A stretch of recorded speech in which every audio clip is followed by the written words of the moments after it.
Hello and welcome to Dice and Demons. I'm Emma, and today I want to show you how I paint one of the new Darkoath Marauders from the Darkoath army set that was kindly sent to me by Games Workshop. So I start off with a model that's been primed using the White Scars primer, and then I grab one of the speed paints from the army painter, and this one is called Burnt Moss, and I've watered it down a little bit, and then I just paint all over the model with this color. And it looks very gray here, and it is sort of a grayish tone, but it also has a tint of green to it, hence the name, I think, Burnt Moss. So it's sort of a desaturated dark green color.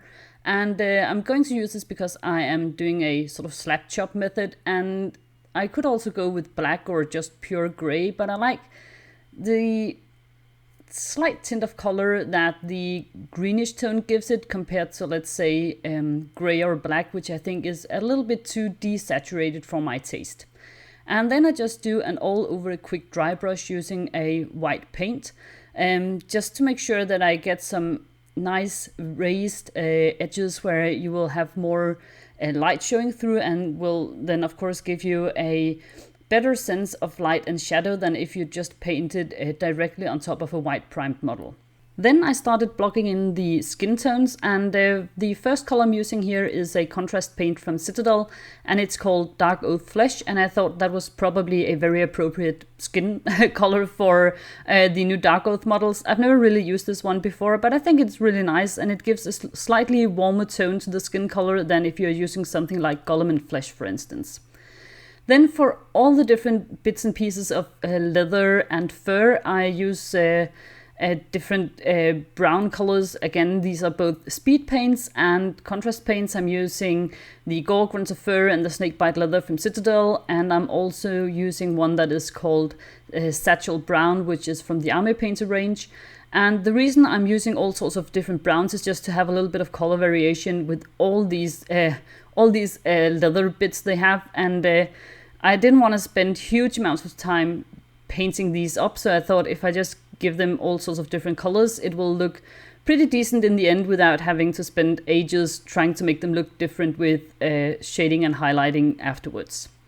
Then I grabbed another speed paint, and this one is called Caribbean Ocean, and it's also from the Army Painter, and I thought that with all the brown and fleshy tones I would have on this model, it would be nice to have something that would work relatively well with that, and I think sort of orangey colors and turquoise, it just works really well. So with all the warm tones on the skin and the leather, I thought a colder tone such as a turquoise would work really well. Then I thought it still needed a little bit more contrast and a little bit more visual interest, so I decided to paint the armor bits on her with just pure orange, and this color I'm using here is Gryph-hound Orange from Citadel.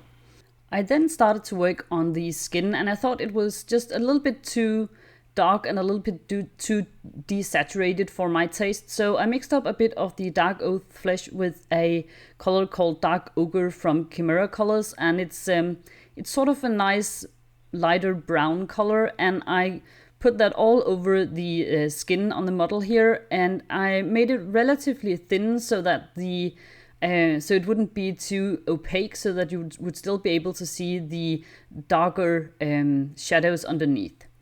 After that, I mixed in a little bit of an orangey tone, again from Kimera Kolors, and this one is called Diary Light Yellow. I'm not quite sure how to pronounce that. And I mixed that in with also a little bit of a beige color, the Wraithbone from Citadel, and I used that as highlights.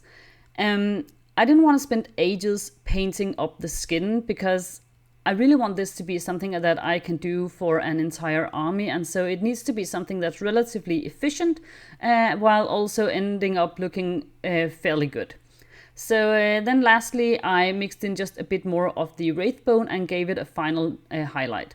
So as you can probably tell, this could be done to a much higher standard if you're willing to spend a lot of time glazing up and down, but since I'm not really gonna do this because, as I said, it's for an entire army, I think this is just fine. You can definitely tell the definition of the muscles, and from 3 feet away on a tabletop, it's gonna be just fine.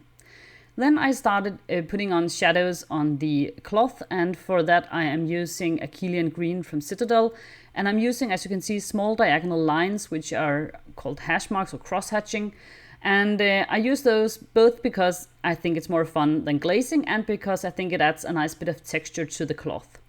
Then for highlighting I use the exact same method, but I have used here 2 different colors from Huge Miniatures, and these are called Blaster Blue and Gamma Green, and they mixed up to a sort of nice bright turquoise color that I thought would look nice as the first layer of highlights.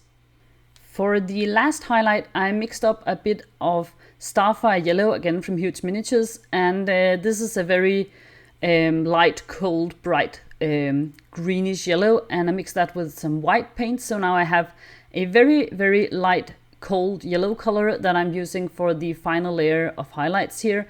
And this is a tip, as I've said before, I think on some of my videos, that I picked up from Vince Venturella, that highlighting blue with just a tint of a cold yellow, a very light cold yellow, that just works really well and gives a sense of life to the whole piece that I really like. Then for highlighting the armor plates here, I am using an orange color, and this one is called Orange Fire, and it's from Vallejo. Next up, I use another color from Huge Miniatures, and this one is called Laser Orange, and all the colors I'm using from Huge Miniatures are fluorescent colors, which means that they will glow under a UV light. And I just try to touch up all the raised areas, and as you can see, I'm working fairly quickly on this one. Again, I want this to be something that I can replicate many times over to have an entire army, so I'm trying to be, well, in one of my last videos I got someone said I shouldn't call myself lazy, I should call myself efficient, so that's what I'm going to do here. Be relatively efficient. And then, as you can see here, for the last layer of highlights, I'm just using a bit of yellow, and this one is Flash Kids Yellow from Citadel. Then the model was actually supposed to be done, but I thought it just lacked a little something, and then I decided, why not give her a bit of war paint in one side of her face, and I thought that in order for me to tie the whole thing together, I would need to use a color that had already been used on the model previously, and so I decided to give her a little bit of blue paint on her face. And so I used first the Caribbean Ocean to just sort of mark out where I wanted the paint to be, and then I highlighted it using the exact same colors as I used on the cloak. And the reason I used these colors is just I was really tempted to go with pink, just because I really like pink, and there's nothing pink on this piece and I kind of miss it, but I just thought it would look probably a little bit too out of place with the rest, and so I ended up with the blue. And here you can see the finished model. I'm actually fairly happy with her, and I had so much fun painting this model. I'm usually not that fond of painting skin unless it's green orky skin for some reason, and I'm not really massively into painting leather or anything either, but this model is just so cool, and I think it came together pretty well. I'm very happy with the skin tones. I'm really happy with the blue. I'm a little bit more hesitant about the orange. I think it's perhaps it's a little bit too stark somehow.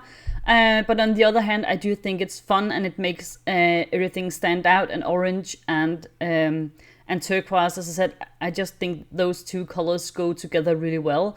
So I think I'll stick with the orange, even though I think it's perhaps not sort of artistically the best choice. But on the other hand, I just really like it, and in the end, that's what matters, right? It's, you know, it's going to be my army, and I'm going to be the one playing with it and looking at it, and I think it's fun. So, and as I said, the colors from Huge Miniatures are fluorescent under a UV light, so this is what it looks like under a black light, and I think it's kind of fun. I've said this many times, it's pretty useless, but very fun, and to me that's good enough. I'm particularly happy with the face paint here, just because it makes her stand out so much more. And again, I know I'm never gonna be able to play this army under a UV light, so it doesn't really matter. But it just makes me happy to know that she'll glow up like that if I ever actually were to bring my models to a rave party. I don't think I will, but you know, the option is there, and that's always cool.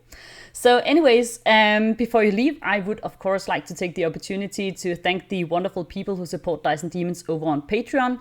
So thank you so much to Thomas Madsen, Gwenna L, Jordan Hollands, Queen's Wolf, Double J's Terrain, Mola Mola, Steve Eberly, Nassim Makaya, Andrea Correa, Anthony Polcastro, Bossworthy Rogue, Mando Project, Starcon85, S. Beer, Economicus, Elliot Philby, Cyberfossil, Cinnamon Coffee 87, Terrainery, Joshua and Anja Pavelsic, and Charlie Robertson. If you would also like to join them in supporting Dice and Demons, I will leave a link to my Patreon down in these show notes. If you want to stay up to date on my painting projects, you can do so over on X, formerly known as Twitter, and on Instagram, where you will also be able to find me as Dice and Demons. If you have any sort of questions, comments, suggestions for future videos, please leave that in the comment section and I will try to get back to you. So thank you so much for watching and I'll see you next time. Bye!